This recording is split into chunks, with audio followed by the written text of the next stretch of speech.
북왕국 이스라엘의 19명의 왕들은 하나님이 평가의 기준이 있어요. 남왕국 유다는 평가의 기준이 뭐냐면 다윗입니다. 다윗과 같이 행하여, 다윗의 길로 행하여, 다윗과 같이. 물론 다윗과 같이 못했던 사람들도 있어요. 다윗처럼 행한 왕들도 있었습니다. 그런데 북왕국은요, 북왕국 이스라엘의 왕의 평가의 기준은 여로보암입니다. 악인이 기준이에요. 그래서 여로보암의 죄를 따라, 여로보암의 길을 따라. 그래서 이 심판의 도구였던 바하사도 여전히 여로보암의 길로 행합니다. 그래서 하나님이 다시 여로보암에게 예후라고 하는 하나님의 사람을 보내서 너희 집도 여로보암의 집과 같이 망하게 될 것이다. 심판의 메시지가 뭐라고요? 너에게 속한 자가 성읍에서 죽으면 뭐가 먹고? 개가 먹고, 들에서 죽으면 공중에 새가 먹으리라. 이게 심판의 메시지예요. 그래서 바하사 다음에 네 번째 왕 엘라 때 왔을 때 심판을 받는 거예요. 그 주보에 제가 왕조 이름 그렇게 적어놨죠? 예, 보면 엘라 때 이 엘라는요 별명이 술주정꾼입니다. 술 먹고 취하고 했을 때 반란이 일어났어요. 엘라 이 왕은 자기의 군대를 둘로 나눠서 한 군대는 저 기브돈이라고 하는 지금의 블레셋 땅 쪽에, 블레셋 자북쪽, 지금 전쟁이 한참 있는 가자 지구라고 우리가 뉴스에 나오는 가자 지구가, 여러분 성경 앞뒤에 보면 그 고대 이스라엘의 지도 같은 거 나오잖아요. 거기 보면 블레셋 땅으로 이렇게 표시되는 지역이 오늘날의 가자 지구입니다. 그러니까 블레셋의 5방백 중에 하나가 가자, 가드, 뭐 에글론, 아스돗, 뭐 이런 5방백 중에 하나가 가자였죠. 세계에서 가장 최대의 지금 감옥이라고 불려지는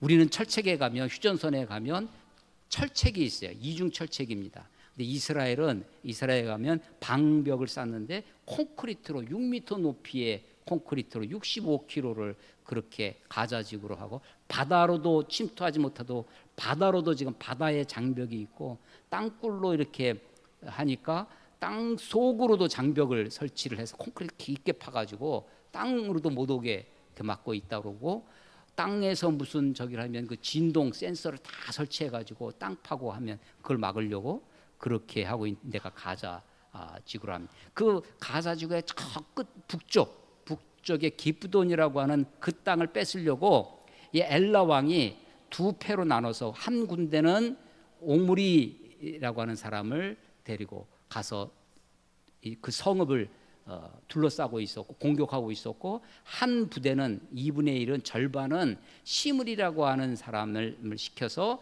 자기 주위에 디르사라고 하는, 아직 북왕국 이스라엘의 수도가 건립이 안 돼, 그 사마리아가로 옮겨오지 않았습니다. 아직은 디르사라고 하는 곳에서, 그곳에서 지금 있는데, 왕이 지금 뭐 하고 있냐면 그냥 술 취하고 방탕에 빠져 있어요. 그러니까 시므리라고 하는 사람, 이게 지금 5번째 왕입니다. 시므리가 반란을 해서 왕을 죽였어요. 그래서 바하사의 집을 심판을 한 거죠. 그랬더니 저 전방에 있던 그 지금 블레셋 기브돈을 공격하고 있던 사람들이 그 소식을 듣습니다. 아니 지금 저 후방에서 지금 시므리가 반역을 했대. 야, 우리는 어떡하냐? 우리는 이 오므리 장군을 왕으로 세워야 되겠다 해가지고, 이게 시므리 오므리 하니까 뭐 같은 집안 같지만 전혀 그렇지 않습니다. 딴 집안이에요. 시므리는 지금 수도에, 디르사라고 하는 수도에서 반역을 했고, 오므리는 전방 지휘관이에요. 전방에서 지금 싸우고 있는 오므리를 백성들이 군 중에서 지금 오므리를 왕으로 세워서 우리가 다시 마치 이성계가 위화도 회군을 하듯이, 이해가 딱 되시죠? 위화도 회군하니까 그런 것처럼 지금 전방에서 블레셋 땅을 정복하려고 하다가 다시 수도로 옵니다. 디르사로 와서 시므리와 전투를 벌이는 거예요. 그러니까 시므리가 안 되겠다 생각하니까 자결을 합니다. 자기 성을 왕궁을 불을 태워요. 불을 지르고 그 속에서 시므리가 죽어요. 그 시므리가 통치 기간이 그래서 며칠이냐면 예, 7이라고 제가 7일 통치라고 아주 적어놨어요. 7일밖에 되지 않았어요. 그리고 오므리에게 넘어오는데, 자, 오므리가 지금 다 위화도 회군하시 돌아와서 지금 수도에서 싸우고 있는 거예요. 시므리는 불을 질러서, 왕국에 불을 질러서 자결했다고 그랬어요. 시므리를 추종하던 세력들이 있죠. 그 추종하던 세력이 자기가 죽을 것 같아요. 자기도 죽을 것 같아요. 그러니까 지금 오므리가 다 쳐들어오기 전에 이제 남은 사람들 중에 새롭게 디브니라고 하는 사람을 왕으로 세워서 오므리랑 싸움을 합니다. 그러니까 디브니파와 오므리파의 싸움이 벌어졌는데 누가 이기냐면 오므리가 이겨요. 그래서 오므리가 왕이 됩니다. 그래서 어떤 학자는 그 디브니가 그 수도를 중심으로 잠시 추대돼서 왕이 됐던 디브니까지 쳐서 북왕국 이스라엘도 왕이 20명이다라고 하는 책들도 있습니다. 보통은 그냥 그 사람은 삽입하지 않고 그냥 19명 이렇게 얘기를 하는데, 오므리 왕조가 시작됩니다. 이 오므리는 12년 동안 다스리는데요, 있는데요, 그 중에 한 6년 정도 지난 다음에 사마리아 그 산성을 삽니다. 산을 사서 거기에 성을 쌓아요. 사마리아 성을 쌓고 거기에, 그래서 그 이후로 북왕국 이스라엘의 수도가 사마리아가 됩니다. 그래서 예언서라든지 뭐 이런 것을 읽을 때 사마리아가 하면 그 사마리아만을 얘기하는 것이 아니라 북왕국 이스라엘을 이야기할 때가 많습니다. 그래서 우리가 이제 뭐 워싱턴 소식에 의하면, 그러니까 미국을 대표하는 거죠. 모스크바에 의하면 할 때 모스크바만 얘기하는 것이 아니라 러시아를 얘기하듯이 이제 사마리아가 북왕국을 대표하는 지명 나라가 이름이 되게 되는 것이 바로 오므리입니다. 오므리 시대에 나라가 굉장히 번성하고 풍요로운 시대가 됩니다. 그래서 오므리의 뒤를 이은 아합은 풍요와 번영의 시대, 경제적으로 외교적으로, 그래서 여러 모압이라든지 이런 나라로부터 조공도 받아요. 자, 그런데 이 오므리와 아합은 평가를 할 때, 이 성경 열왕기서의 저자가 평가를 할 때 아주 더 극심한 표현을 합니다. 16장 25절에 오므리가 여호와 보시기에 악을 행하되 그 전에 모든 사람보다 더욱 악하여. 그래서 오늘 설교 제목에 더욱 악하여라는 걸 제가 강조를 합니다. 아합도 마찬가지인데요, 16장 30절에 보시면 오므리의 아들 아합이 그의 이전의 모든 사람보다 여호와 보시기에 악을 더욱 행하여. 이게 부전자전입니다. 하나님 보시기에는 악했지만 그들의 물질적인 삶을 풍요와 번영이었습니다. 외교적으로 안정이 되었어요. 힘에 의한 평화를 이룩하고 있었습니다. 그런데 이제 이 아합 이후에는요, 이 아합왕 이후에는 북왕국 이스라엘의 평가 기준이 하나가 더 생겨요. 북왕국 이스라엘의 왕들의 평가 기준은 여로보암이 기준이라고 했어요. 여로보암의 죄, 여로보암을 따라. 그랬는데 하나가 더 들어갑니다. 아합과 같이 아합의 길로 행하여. 얼마나 극심했으면 클라이막스를 찍는 거죠. 악의 클라이막스를 찍어서 그런데 이 아합이 그렇게 악하게 평가되는 이유가 하나 있습니다.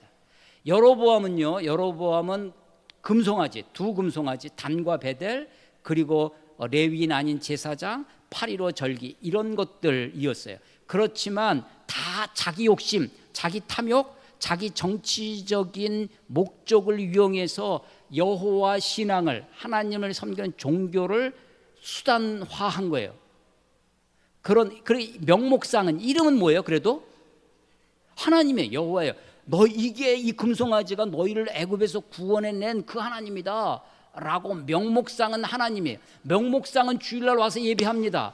겉으로는 하나님을 섬기는 것 같아요. 그런데 다 자기 탐욕, 자기 욕심으로 가득 차 있는 것이죠.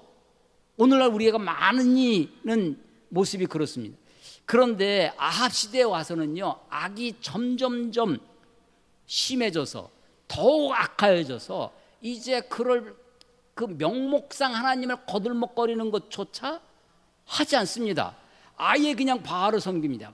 극심한 바알 숭배가 이 아합 때 이루어지는데, 그 방법이 뭐였냐면, 그 계기가 그렇게 바알 숭배가 되어지는 것이 이 이세벨이라고 하는 제저벨, 영어 발음 맞는지 모르겠습니다.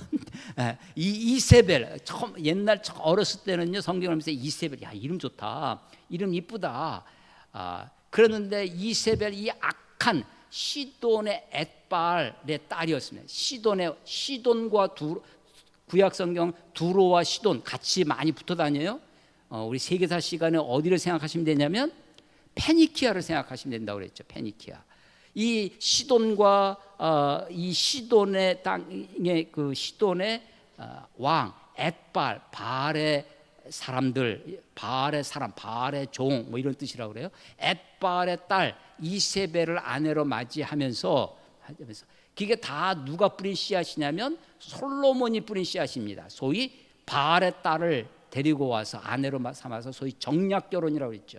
결혼이라고 하는, 가정이라고 하는 최고의 하나님의 계획, 하나님의 가치를 자기 정략을 위해서 그것을 이용하는 거죠. 그래서 이 엣발의 딸 이세벨을 아내로 맞이하면서 바알 숭배가 창궐해집니다. 그 31절에 느밧의 아들 여로보암의 죄를 따라 행하는 것을 오히려 어떻게 해요? 가볍게 여겨요. 악이 가벼워요. 악을 행하는 악행을 저지르는 것이 그게 아주 다반사입니다. 손바닥 뒤집는 것처럼 쉬워져요. 가볍게 돼요.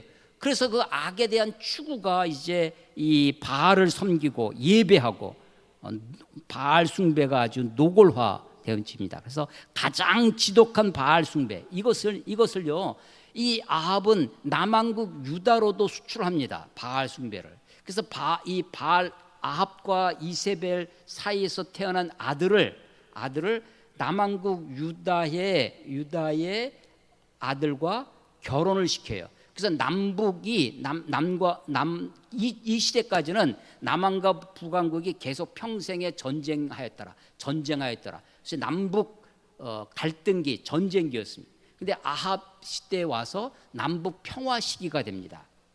그 평화의 방법이 뭐냐면, 공주를, 이세벨에서 태어난 그 이세벨의 공주가 누구냐면 아달랴라고 하는 사람인데, 나중에 남한국 유다의 왕이 됩니다. 자기 아들들, 그러니까 자기가 낳은 아들은 아니지만 다윗의 아들들 다 죽여. 물론 이럴 때 꼭 한 사람은 살아남아요. 그 사람이 나중에 왕이 되지만, 이 아달랴가 남한국 유대의 여왕이 됩니다. 7번째 왕이 돼요. 아버지 아합은 북왕국 이스라엘의 7번째 왕인데, 이 바알 숭배가 노골화되고 그게 남한국까지 수출하게 되는 그 왕이 바로 이 시대입니다. 그런데 이 본문 중에 뜬금없는 말씀이 34절, 16장 34절에 있습니다. 그 시대에 베델 사람 히엘이 여리고를 건축하였는데, 그가 그 터를 쌓을 때 맏아들 아비람을 잃었고, 그 성문을 세울 때 막내 아들 수굽을 잃었으니 여호와께서 눈의 아들 여호수아를 통하여 하신 말씀과 같이 되었다. 하나님 말씀처럼 되었다. 이것은요, 더 오래 가나안을 정복할 때 여리고성 7바퀴, 하루에 한 바퀴씩, 마지막 날 7, 그 여리고성 전투는 누가 한 거예요? 싸움은 하나님의 싸움이죠. 여호와의 전쟁입니다. 그러니까 여호와께서 싸우신 거기 때문에 그 노획물은 다 하나님께 드렸어야 돼요. 그런데 그것을 하나님께 드리지 않고 꼭을 친 사람이 있어요. 입마에 포켓한 사람이 아간입니다. 그러니까 그래서 이 여리고성이 무너질 때 여호수아를 통해서 하나님이 하신 말씀이, 누구든지 이 여리고성을 재건하려고 하는 사람은 저주를 받을 것이다. 터를 쌓을 때 맏아들이 죽고, 성을 다 짓고 성문을 세울 때 막내 아들이 죽을 것이다라고 여호수아 6장 26절에 예언되어 있어요. 그런데 그 말씀이 그대로 이루어졌다는 거예요. 그때 이게 지금 왕들의 이야기와 무슨 상관이 있느냐? 이 메시지가 뭐냐? 하나님의 말씀대로 여로보암에게 하셨던 말씀, 바사에게 하셨던 말씀, 그 심판의 메시지, 그 하나님의 징계의 말씀들이 그대로 이루어진다라고 하는 것을 지금 이야기하고 계시는 거죠. 이런 아합의 시대에 하나님의 선지자가 등장합니다. 그게 17장이에요. 엘리야 이야기입니다. 엘리야. 우리 이 책 구약 성경은 원래 제목이 있다 없다? 없다. 후대 사람들이 이름을 붙인 것이다라고 하는 거예요. 그 후대 사람들이 이것을 열왕기 서라고 붙여놨습니다. 번역을 하면서 부피가 늘어나니까 두 권으로 나눠서 상권학원 됐어요. 이것이 이제 이 라틴어로 번역돼 벌게이트 역이라고 하는데, 그렇게 번역될 때는 사무엘 상하를 왕국기 1, 왕국기 2, 열왕기 상하를 왕국기 3, 왕국기 4 이렇게 이어져서 이렇게 이름을 붙이기도 했어요. 그래서 제목을 열왕기 하니까 우리가 누구에 주목해요? 왕에게 주목하죠. 왕. 그 왕들의 이야기 같아요. 주인공이 왕 같아요. 근데 어떤 학자들은 이 열왕기서의 주인공이 엘리야, 엘리사 선지자다라고 하는 사람도 있어요. 여러분, 이 책을 분류할 때 우리는 역사서로 분류하지만 히브리인들은 이것을 선지서로 분류한다. 전기 예언서 4권 중에 한 권입니다. 예언자로 보는 거예요. 예언책으로. 이 엘리야가 드디어 등장합니다. 엘리야가 17장 1절에 길라세 우거하는 자 중에 디셋 사람 엘리야가 아합에게 말하되, 아합에게 가서 말한 거예요. 내가 섬기는 이스라엘의 하나님 여호와께서 살아 계심을 두고 맹세하노니 내 말이 없으면 수년 동안 비도 이슬도 있지 아니하리라 하니라. 이렇게 아합 왕에 가서 얘기했다는 거예요. 열왕기서는 이렇게 망한 것으로 되어 있는데, 야고보서는요, 신약성경 야고보서 5장 17절 18절에 보면 야고보서 5장 17절에 엘리야는 우리와 성정이 같은 사람이로되 그가 비가 오지 않기를 간절히 기도한즉 3년 6개월 동안 땅에 비가 오지 아니하고. 엘리야가 뭘 기도했다고 그래요? 비가 오지 않기를 기도했다는 것입니다. 비가 오지 않을 때 비 오게 해달라고 하는 것을 우리는 뭐라고 그래요? 기우제라고 하죠. 그거 많이 합니다. 이것은 어느 나라 어느 민족이든지 기우제는 많이 있어요. 그런데 지금 비가 오지 않기를 기도해요. 그 당시는 농경사회입니다. 물론 히브리인들은 반유목, 세미노마딕이라고 하는 반유목민의 모습도 있지만, 농경사회에서 비가 3년 반 동안 오지 않으면 어떻게 되겠어요? 망하는 겁니다. 선지자가 나라를 위해서 기도하는 사람이 3년 반 동안 비 오지 않게 해달라고 기도하는 거예요. 요즘식으로 하면 자본주의 사회에서 3년 반 동안 이 주가를 계속 하한가를 치게 해 주십시오. 한 2달만 하한가만 쳐도 우리나라 경제가 우리 지금 금융이 3년 반 동안 농경사회에서 비가 오지 않는다면 나라가 망하는 거죠. 거덜나는 겁니다. 그런데 선지자가, 나라를 위하여 기도하는 선지자가 그렇게 기도하는 거예요. 왜 그렇게 기도하겠어요? 더 이상 이 땅을 눈뜨고 볼 수 없기 때문에 그런 거죠. 하나님의 심판이 이루어지기를 지금 기도하는 겁니다. 그런데 엘리야가 속으로 기도하지, 잠잠히 조용히 기도하고 어떻게 망하는지, 마치 하박국이 높은 망대에 서리라고 하나님 어떻게 하는지 지켜보겠다고 그런 선지자도 있잖아요. 그런 것처럼 조용히 기도하고 아합을 하나님이 어떻게 치리하시는지, 어떻게 하나님이 심판하시는지 조용히 지켜보면 될 것을 굳이 아합한테 가서 이야기하는 거예요. 내 말이 없으면. 누구의 말이에요? 하나님의 내 말이 없으면 수년 동안 비도 이슬도. 이 팔레스틴은요, 비가 안 와도 기온차 때문에 일교차가 심한 나라라 이슬이 맺힙니다. 그리고 이슬만 먹고도 식물이 자라요. 그러니까 이건 극심한 가뭄이죠. 비도 눈물도 비도 이슬도, 우리는 피도 눈물도 그러는데, 그러니까요, 그것을 지금 왕한테 가서 이야기를 하는 겁니다. 이것은 하나님의 경고죠. 하나님의 심판의 메시지를 아합한테 가서 전하는 겁니다. 이것은요, 굉장히 위험한 일입니다. 조용히 자기가 기도하고 하나님께 기도하고 막 이 땅을 볼 수 없어서 이 악이 창궐하는 것을 내가 눈뜨고 보고 있어서 그렇게 기도할 수 있죠. 근데 그걸로만 끝난 것이 아니라 왕한테 가서 이야기했어요. 이야기한 것은 위험을 자초한 것입니다.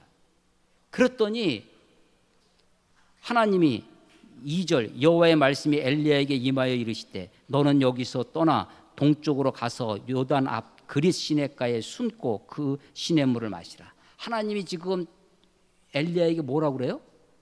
한마디로 도망쳐라는 거예요. 도망가라는 거예요. 사마리아에서 어디로? 사마리아는 언덕의 산성입니다. 근데 거기서 지금 요단 동쪽으로 요단가에 가서 그릿 시냇가에 가서 거기서 숨어 있으라는 거예요. 내가 너를 까마귀를 통해서 너희 먹이고 너희 하겠다라고 하는 거죠. 하나님의 열정, 하나님을 향한 열정, 이 세상에 대한 악이 창궐한 것에 대한 선지자의 예언자의 그런 마음이 있습니다. 분노가 있어요. 근데 그것을 가지고 왕한테 가서 이야기하는 것은요, 하나님의 뜻에 따라 하나님이 가라고 하셨는지 아닌지는 잘 모르겠어요. 여긴 그건 말씀이 없으니까. 여간 이건요, 하나님의 뜻에 따라 순종하는 삶은 행복한 삶이 결코 아닙니다. 하나님의 뜻에 따라 순종하는 삶은 굉장히 위험한 일일 수 있어요. 그러니까 하나님의 뜻에 따라 순종하며 살겠습니다라고 쉽게 결심하시면, 그러니까 내가 하나님의 뜻에 따라 순종하며 살겠습니다라고 결심하시려면 내가 어떤 위험도 감수하겠습니다라고 하는 각오가 있어야 하는 것입니다. 그러면서 왜 나에게 이런 어려움을 주십니까? 라고 하나님께 원망하면 그것은 하나님께 대한 온전한 순종, 온전한 헌신이 아닌 것이죠. 하나님이 먼저 나서서 이 엘리야를 그릿 시냇가로 숨게 하십니다. 피하게 하세요. 그리고 까마귀로 먹이세요. 아니 하나님, 내가 하나님의 일을 하는데 날 좀 멋진 곳으로 보내셔서 나를 지켜주시면 좋을 텐데 그릿 시냇가에 가서 그것도 까마귀는 어떤 고기를 먹어요? 죽은 고기 먹습니다. 그거를 그 까마귀가 가져다 주는 것으로 근신도 그렇게 살게 연명하게 해주세요. 7절에 보면 땅에 비가 내리지 아니하므로 얼마 후에 그 시내마저 마릅니다. 그 좀 근사한 곳에 나를 숨기시고 주의 날개 아래, 여러분 주의 날개 아래 나를 품으시고 보호하시면 굉장히, 여러분 어떤 느낌이 드세요? 굉장히 포근하고 좋고 막 그런 느낌이 드세요? 근데 날개는 누가 가지고 있는 거예요?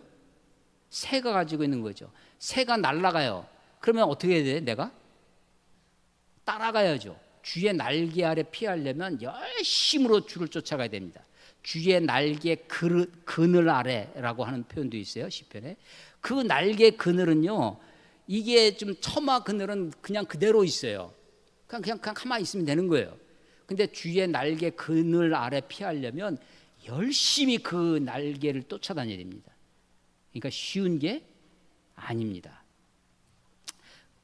그런데 그 다음 이야기는 그렇게 물이 마르니까 하나님이 이제 또 엘리야에게, 그래서 오늘 8절 9절까지만 읽는데 그 뒤에 긴 이야기가 있어요. 그게 시돈 땅 사르밧 과부에게 가서 피하라. 내가 까마에게 명령해서 너를 먹인 것처럼 그 과부에게 명령해서 너를 먹이겠다라고 하시는 게 9절까지, 오늘 거기까지 읽었습니다. 시돈 땅이 어디예요? 왜 하필이면 시돈일까요? 조금 전에 시돈 얘기를 했었는데 두로와 시돈, 엑발, 누가 거기서 왔어요? 이세벨. 그러니까 지금 엘리야를 잡으려고, 엘리야를 죽이려고 아합이 눈이 시뻘게 있는데 엘리야를 하나님 어디다 갖다 두시는 거예요? 시돈 땅에다가 갖다 두시는 거예요. 아니 그것도 이것도 그렇습니다. 좀 넉넉한 곳간에서 임신난다고 부잣집에 한 사람 숟가락 더 있으나 마나 뭐 티도 안 나는 그런 부잣집에 갖다 놓으시는 것이 아니라 과부, 그것도 이 지금 먹을 그 기근에 먹을 것이 하나밖에 한 움큼밖에 없어서 이제 이거 먹고 우리 아들하고 마지막으로 먹고 죽겠다고 하는 그 집에 갑니다. 하나님이 분명히 과부에게 명령하셨다고 하는데 그래서 엘리야가요. 엘리야가 나서기를 잘하는 사람 같아요. 1절에 가서 아합한테 말하는 것도 하나님의 말씀을 듣고 가서 했는지 모른다고 그랬죠. 어쩌면 열정 때문에, 엘리야의 열정 때문에 가가지고 막 하니까 하나님이 뒷수습, 야야 너 빨리 와서 숨어라 하는 것이 아닐까. 하나님이 이제 사르밧 과부에 가서 피하라, 내가 그에게 명령해서, 하나님 분명히 명령하셨다고 하는데 이제 갑니다. 사르밧에 딱 갔더니 과부가 있는 거예요. 부르는 겁니다. 불러서 야 플리즈 청하건대 나한테 물 좀 다오 했더니 알겠습니다 하고 물을 가지러 가는 모습을 보고 엘리야가 또 청합니다. 그래서 청하건대가 2번 나와요. 야 나한테 먹을 걸 다오.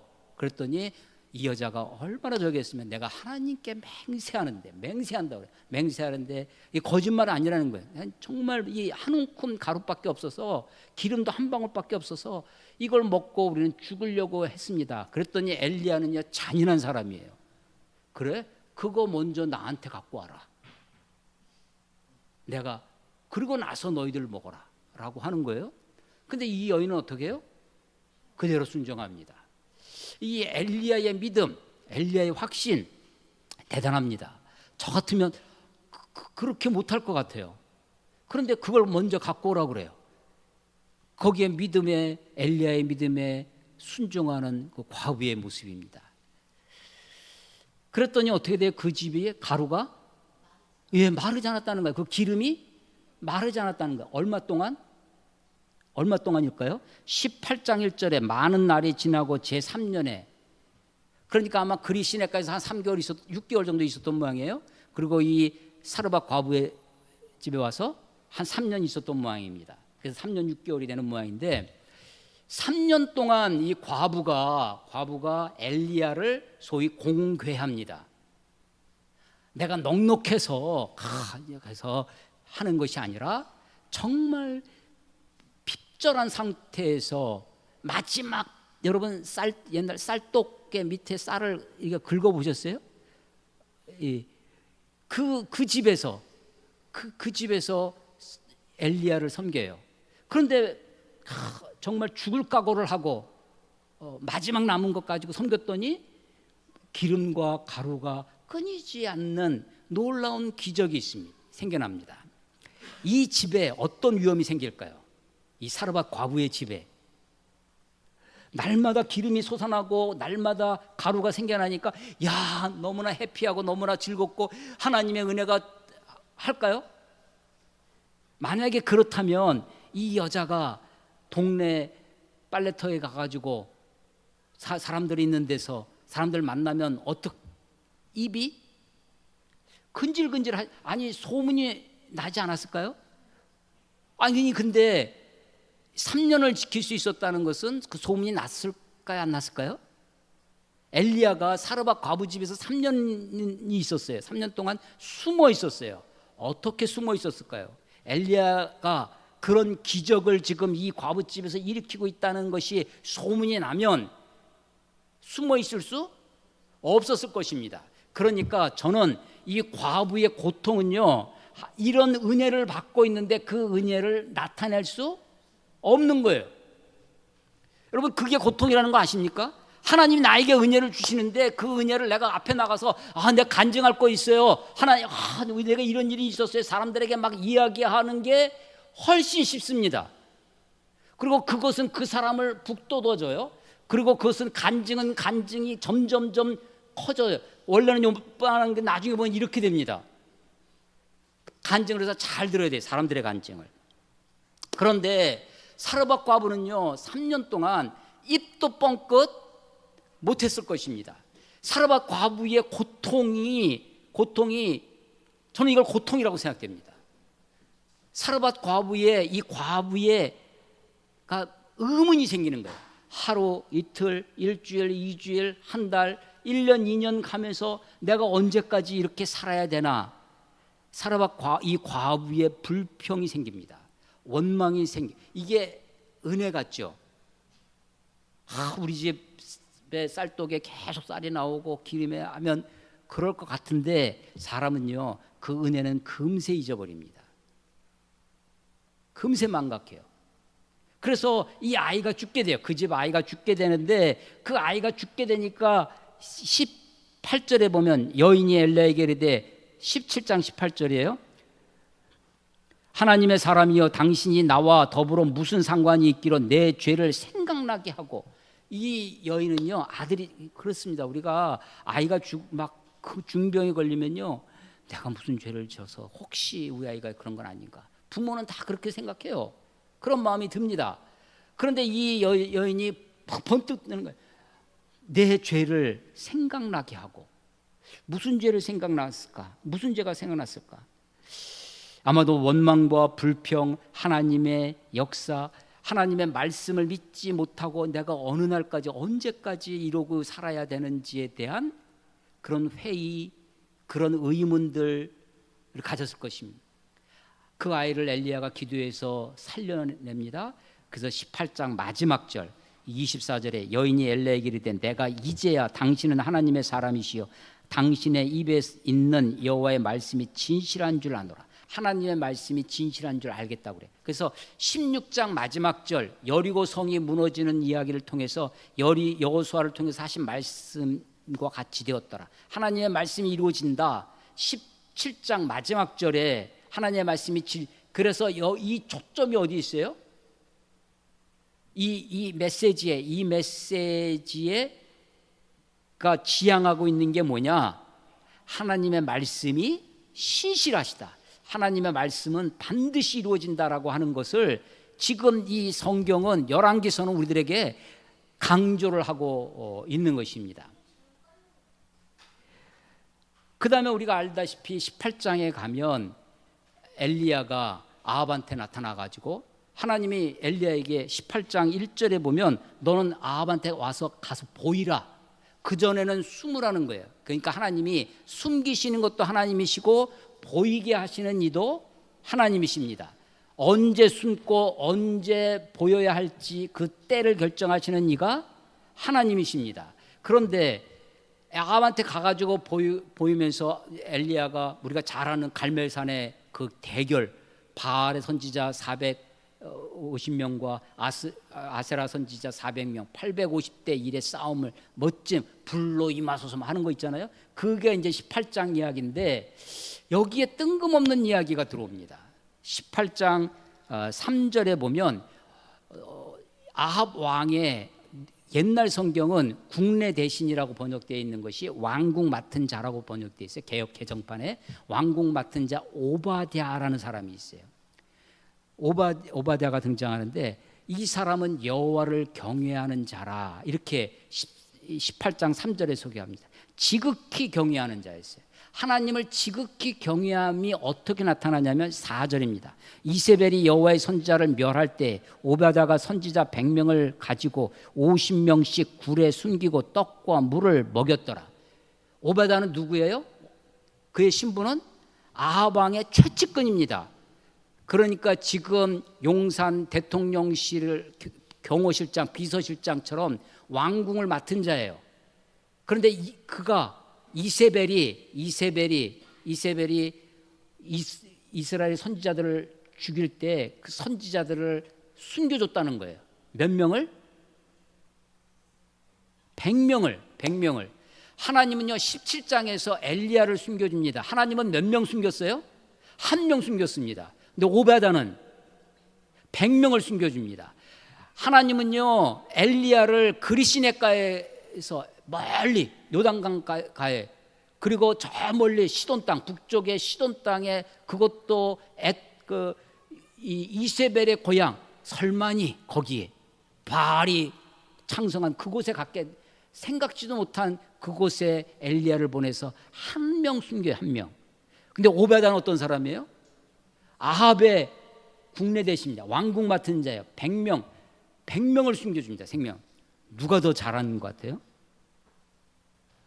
하나님을 경외하는 사람이 경외한다고 하는 이 오베다가 하는 일을 봐보십시오. 그 아합이 오베다를 데리고 너무 이제 기근이 심해지니까 물 근원을 찾아 나섭니다. 왕이 직접. 그게 18장 5절이에요. 아합이 오베다에게 이르되 국내 대신 자기 최측근을 데리고 갑니다. 이 땅의 모든 물 근원과 모든 내 시내요 내로 가자. 혹시 꼴을 얻으리라. 그리하면 말과 노새를 살리리라. 짐승을 다 잃지 않게 되리라 하고. 아합이 하는 말입니다. 아합 왕이. 아합이 지금 뭘 걱정해요? 물 근원을 물을 근원을 찾아서 뭘 살리겠다는 거예요? 자기 말, 노새, 짐승. 아니 지금 왕이, 백성들은 지금 어떻게 살까요? 기근 때문에 백성들은 정말 죽어가고 있어요. 백성들은 안중에도 없습니다. 자기 노새, 말, 짐승들에게만 자기 집안 망하는 거, 자기 집 재산이 축나는 것만, 거기에만 관심이 있어요. 이 악한 왕의 특징입니다. 악한 지도자의 특징이죠. 그래서 사람은 생각지 않고 짐승만 생각하는 아합입니다. 그래서 아합이 야, 오바댜는 이쪽으로 가고 나는 이쪽으로 가서 한번 물건을 찾아보자 했던데, 그 오바댜에게 엘리야가 나타나서 나를 아합과 만나게 해다오, 뭐 그런 얘기가 쭉 나오는 거죠. 자, 하나님이, 제가 캠퍼스에 이제 젊은 친구들을 오랫동안 30년 이상 섬겨오고 있는데, 물론 부흥의 때가 있었습니다. 90년대, 2000년대, 그러니까 2010년을 넘어가면서 우리 캠퍼스가 한국 기독교 전체, 또 우리 뿐만 아니라 캠퍼스가 하얀길에 들어서고 있죠. 그럴 때 제가 하나님께 기도합니다. 아니 하나님, 한 명만, 우리 가운데 숫자가 많은 게 중요한 것이 아니라 한 명이라도, 많은 사람 100명을 숨긴 오베다, 너무나 귀한 일이죠. 하나님은 지금 엘리 한 명을 살리십니다. 엘리 한 명을 숨기셨어요. 뒤에 가면 그 갈멜산의 전투, 갈멜산의 대결을 끝나고 승리에 도취할 것 같은데 엘리야가 오히려 하나님께 막 죽여달라고 하면서 두렵고, 이세벨이 나를 죽이려 하니까 도망칩니다. 엘리야가 도망을 쳐요. 그래서 요단 광야로 갔다가 그 로뎀나무 아래로 갔다가 하나님이 그를 저 호렙산으로까지, 동굴로까지 그를 끌고 가십니다. 그때 이 엘리야가 하는 말이, 다 아무도 없고 나 혼자뿐입니다. 나를 죽여주십시오라고. 아니다, 너 혼자뿐이 아니다. 바알에게 무릎 꿇지 않은 7,000명이 있다라고 하시는 게 18장 끝에, 바알에게 무릎 꿇지 않고 바알에게 입 맞추지 않은 7,000명이 있느니라라고 말씀하세요. 여러분, 지금 엘리야 17장은 한 명이에요. 18장 오바댜는 100명을 숨기고 먹이고 살립니다. 그런데 어느 순간 보니까 7,000명이 있어요. 이 7,000명이 어떻게 숨어 있을까요? 아니, 엘리야를 중심으로 이 7,000명을 집단화시키고 조직화해서 아합에게 항거하면 어떻게 될까요? 그런데 이 7,000명이 어떻게 남아있냐면 그냥 기다립니다. 그냥 버팁니다. 그냥 견뎌냅니다. 하나님이 피하게 하시고 숨기게 합니다. 그리 시냇가에서 까마귀로 먹입니다. 과부에게 가서 3년 동안 진수성찬으로 살았을 리가 없습니다. 물론 가루와 그 떡가루와 기름이 마르지 않았지만, 여러분, 그 하루, 이틀, 사흘, 한 달, 하나님이 때마다 좋은 막 과일로 뭐 고기로 엘리야를 먹이신 게 아닐 겁니다. 그야말로 극빈한 가운데 근신덕신 그를 지키시고 살리셨을 것입니다. 하나님이 어느 때까지 그러실지. 그런데도 그래서 하나님의 숨기심, 하나님이 지켜주심, 하나님 안에 피하는 것이 무엇인지, 하나님이 우리를 풍요와 번영 가운데 안락하고 안정되게 그렇게 우리를 지키시는 것이라고 생각하시면 오산입니다. 7천 명을 하나님이 바알에게 무릎 꿇지 않은 7천 명이 있다라고 엘리야에게 말씀하실 때, 야, 이제 너 빨리 가서 그 7천 명을 조직화해가지고 세력화하고 아합에게 항거해서 아합을 타도하고 하나님의 나라를 새롭게 만들어라, 이렇게 말씀하지 않으십니다. 그저 버티게 하시고 견디게 하시면서 하나님의 뜻이 이루어지기를 기도합니다. 오늘 설교 제목이 더욱 악해져가는 세상 가운데 피난처 되시는 하나님. 제가 어렸을 때 이스라엘은 다 좋은 나라인 줄 알았습니다. 아니, 미국도 다 좋은 나라인 줄 알았어요. 그런데 월남전 이야기가 들려오기 시작하면서 월남에서 반미운동이 일어나, 그런 나라도 있구나, 반미운동이 벌어지는 나라가 굉장히 많다는 것을 나중에 알게 되어집니다. 물론 우리나라에서도 지금도 시청 앞에서 성적이 흔들면서 데모하는 시위하는 사람들도 있는데, 가자 지구에서는 제가 놀란 것 중에 하나가 북한 인공기를 들고 데모한다고 그래요. 북한이 그만큼 그 사람들에게 이 모델이 되고 있다고 합니다. 무엇이 선인지 무엇이 악인지 막 어린아이까지 참수했다고 하는 그 잔인한 뉴스가 소식이 들려오는데, 이게 정말 진짜 뉴스인지 그렇지 않다고 하는 그래서 무엇이 진짜고 무엇이 거짓인지 분별할 수 없는 정보의 범람, 정보가 너무나 쏟아져서 가릴 수 없는 시대가 됩니다. 기독교인들은 어떻게 행동해야 하는 것이 정말 맞는 것인지, 옳은 것인지, 하나님의 뜻에 합당해 살아가는 것인지 어려운 시대가 되어갑니다. 더욱 악해져가는 세상입니다. 믿기는 하나님의 나라가 임할 줄로 믿습니다. 우리가 먼 날 종국에 가서 새하늘과 새 땅이 이루어질 하나님의 그 나라가 임하여질 것을 믿습니다. 그러나 우리가 지금 살아가고 있는 현실 세계는 악이 더욱 창궐해질 것입니다. 여러분, 엘리야 같은 사람도 있지만 오베다 같은 사람도 있었다는 사실을 기억해야 됩니다. 아합 그 궁에서도 하나님을 지극히 경외하면서 그 속에서 내가 할 수 있는 최선의 일을, 내가 할 수 있는 최선의 일로 하나님을 섬기고 위험을 감수하고 감내하고 있는 사람들도 있다는 것을 알아야 됩니다. 더욱 악해져가는 세상 가운데 피난처 되신 하나님, 예, 그렇습니다. 오늘 찬송을 우리 부르면서도 피난처 되신 하나님을 많이 여러 번 노래했었는데, 하나님이 저와 여러분의 피난처가 되실 것입니다. 하나님 우리를 번영과 풍요의 세계로 이끌지 아니하시고 우리를 안락하게만 인도하지 않으죠.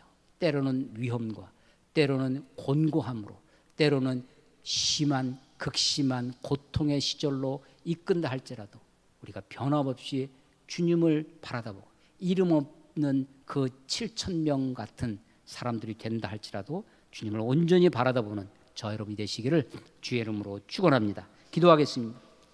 하나님 아버지, 은혜를 감사합니다. 오늘도 주의 말씀을 주의 사랑하는 성도들과 함께 나누었습니다.